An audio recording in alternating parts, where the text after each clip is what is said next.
Association. With a week to go until the start of training camp, there remains a $14 million gap in contract talks between restricted free agent Tristan Thompson and the Cavaliers, sources told our Brian Windhorst. Sources say the Cavs have held firm at an offer of 5 years and $80 million, while Thompson is looking for a max contract of $94 million over that same span. If no deal is reached by the end of the week, Thompson may sign the Cavs' one-year qualifying offer of $6.9 million to become an unrestricted free agent. So his agent, Rich Paul, told ESPN last month that if Thompson signs the one-year qualifier, he will not re-sign with the Cavs long-term in 2016. Stephen A., what's going on? What's going on is this. Tristan Thompson is 24 years of age, played exceptionally well, come to playoffs, particularly the finals. He was a rebounding demon. And he has sat around while other folks have been taken care of. You've got a $14 million difference or so is being reported. You made sure Iman Shumpert got his 40+ million. You made sure to re-up Timothy Mozgov. Obviously, Kyrie Irving, as well as he should have even beforehand, got his $90 million. But more importantly, you gave Kevin Love $110 million. Now, you could have kept Kevin Love for less than that. You didn't have to go out and give Kevin Love questionable knees, questionable back, $110 to $113 million. Why did you? Nobody is arguing with the fact that you have to keep Kevin Love. You let go of Andrew Wiggins, who has a lot of promise and seems to be on the rise, and stardom seems to be in his future. But the flip side to it is that you didn't have to take care of Kevin Love the way you took care of Kevin Love. And so when you look at it from that perspective, you have to ask yourself, why is that? It's because promises were made to Kevin Love, and they were obviously being kept because he seems to be David Griffin's kind of guy, whatever that means. Me personally, I like David Griffin. I think he's done I think he's done a really good job as the general manager for the Cleveland Cavaliers. Not that fond of his owner, Dan Gilbert, but Dan Gilbert does cut the checks, and he's unapologetic about doing so, so I will give him credit for that. But I do believe that a legitimate argument could be made, and here's where the big picture lies. Tristan Thompson in this situation right now is not about Tristan Thompson. I think it's about the legacy of LeBron James in Cleveland. And here is why I say that. LeBron James' long-term deal comes up next year. He's due for that. No matter what max dollars he's getting for this upcoming season, what max dollars he got last season, they clearly still had enough money to take care of Tristan Thompson. You just got to pay more with the luxury tax, okay? You could have chipped a few dollars off of an Iman Shumpert or Kevin Love.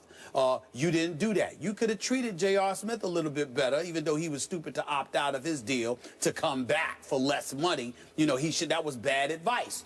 But when you look at it from the Tristan Thompson perspective, the kid is 24 years of age. He's a rebounding demon. He defends. His offensive skills continue to improve. The upside exists there. Plus, you have paid Love. You've played Shumpert. You've paid Mozgov. And on top of it all, you still paid Anderson Varejao, who is older now, who isn't healthy and whatever. To sit there and say that you can't find the money for Tristan Thompson, the reason why I bring up the legacy of a LeBron James, remember, in the 2006-2007 season, when the Cleveland Cavaliers ended up going to the NBA Finals against the San Antonio Spurs, what did you follow that up with in the years to follow?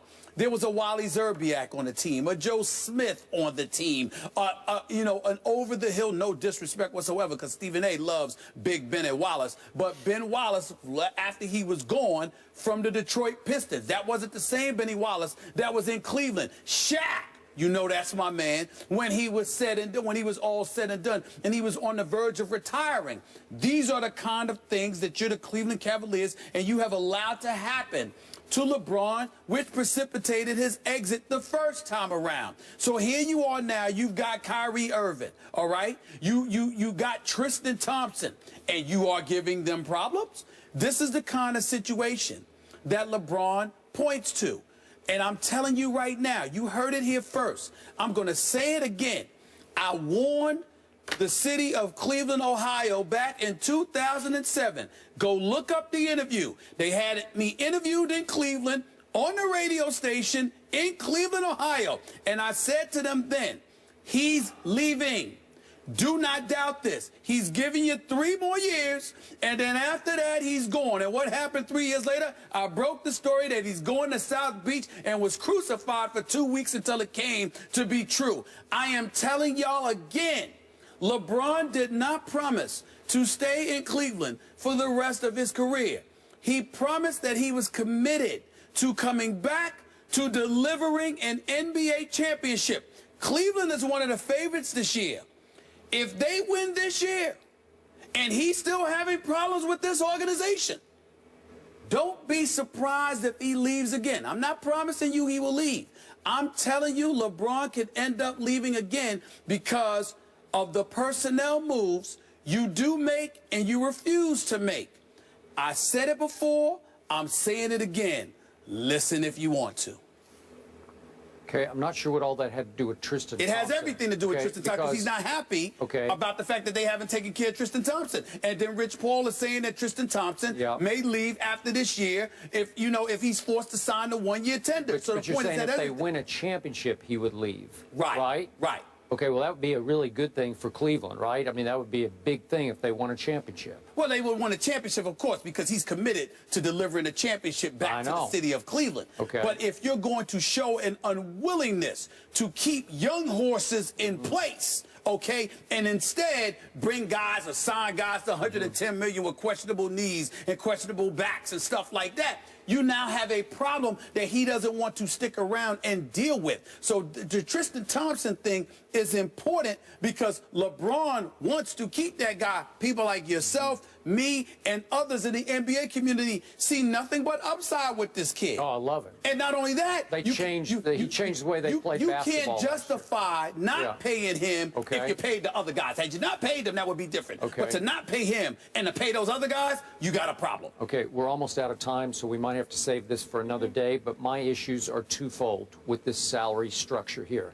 I have no idea why you gave Kevin Love that much money. He's not worth that much money. I think that Tristan is worth $94 million and will be over the long haul. But I still can't, we probably don't have time to get into this. I don't know why LeBron would take the max. I keep telling you, Tim Duncan, coming off one of his best years ever, is making $5 million this year. LeBron's making 23. LeBron can make God knows how much money off the court. Why would he insist? I know it's a principle thing with the Players Association, that he's got to set the tone from the top. I get all that. But if you really want to win more rings, you take half that and make sure that Tristan, represented by your representative, is taken care of. Last point on this matter. You can make that argument like you made against Kobe because you're talking about going outside to bring another player in, and your cap comes into consideration then. With LeBron and the Cleveland Cavaliers, that's not relevant because you're talking about keeping your own player. And because you're keeping your own player, it's this an issue of the luxury tax number, which is offset by the money LeBron brought into the organization by his return. So you can't use that. Okay, but remember, San Antonio has the same issue with trying to keep a Kawhi Leonard, right? Yes. And they said, well, we can keep Kawhi because Tim has taken only $5 million this year. Guys, I'm sorry, I got to cut you off, but we might be able to readdress this either or later today or further in the week because there's so much to get into. More First Take after the break. We'll be right back.